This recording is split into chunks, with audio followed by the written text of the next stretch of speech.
Bonjour, alors ce que je vais vous annoncer maintenant, vous allez me prendre vraiment pour un débile. Ah oui, non, non, mais là, vous allez me prendre pour un débile. Bon, hier, Emilien, toc, bon, il a été pris en duel. Bon, comme d'habitude, il a une question facile, mais ça, c'est pour tous les maîtres de midi. Et là, je pense, bon, vous allez voir que à chaque fois qu'il va être pris en duel, jusqu'au mois de ah, jingle bell, jingle bell. Bon, bah, vous allez voir qu'il va avoir que des questions faciles. Mais bon, ça, c'est pas grave. Ça fait partie du jeu. On a l'habitude. Bon. Par contre, ce que je vais vous annoncer, c'est que bon, quand il s'est retrouvé en duel face à Jaël, eh bien, il s'est passé quelque chose. Et c'est là où vous allez me prendre pour un débile. Bon, bah, donc au départ, touch, une question facile. Bon, c'est normal. Pour Jaël, bon, elle connaissait pas, quoi, elle n'a pas trouvé, donc, Groland. Ensuite, bon, elle a eu des questions qui étaient quand même pas mal difficiles. Quel acteur en couple avec l'artiste Piu Piu? Je savais pas, moi, que la femme de Jonathan Cohen s'appelait Piu Piu. Après, sur quoi laisse-t-on un message? Bon, ça c'était le répondeur. Et après, voilà. Et après, et c'est là que vous allez me prendre pour un débile.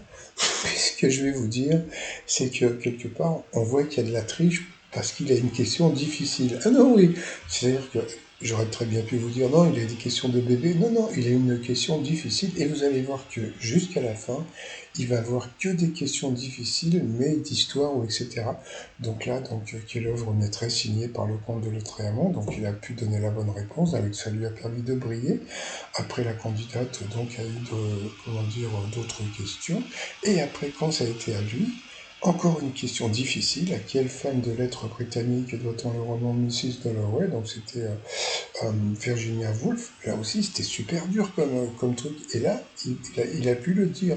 C'est-à-dire qu'en fin de compte, là, je vous annonce un truc, c'est que quelque part, on voit qu'il y a triche parce qu'il a des questions difficiles pour nous, bon, qui pour lui sont faciles, mais je trouve ça très rigolo de vous annoncer que quelque part, bon, et comme par hasard, à chaque fois qu'il a des questions, c'est des questions qui ont rapport avec l'histoire. Donc jusqu'à présent, quand Jean-Luc Reichmann nous disait que les questions étaient aléatoires, c'était l'ordinateur qui mettait les questions, comme je dis, l'ordinateur manquait. Bon, ben voilà. Donc, bon, bah, sinon, après, donc, la candidate a eu d'autres questions. Et puis après, quand ça a été à lui, quel type de gladiateur était muni d'un filet et un trident? Là aussi, je suis désolé, c'était une question qui était difficile. Donc, c'était le rétiaire. Voilà, et puis à la fin, la candidate a été éliminée.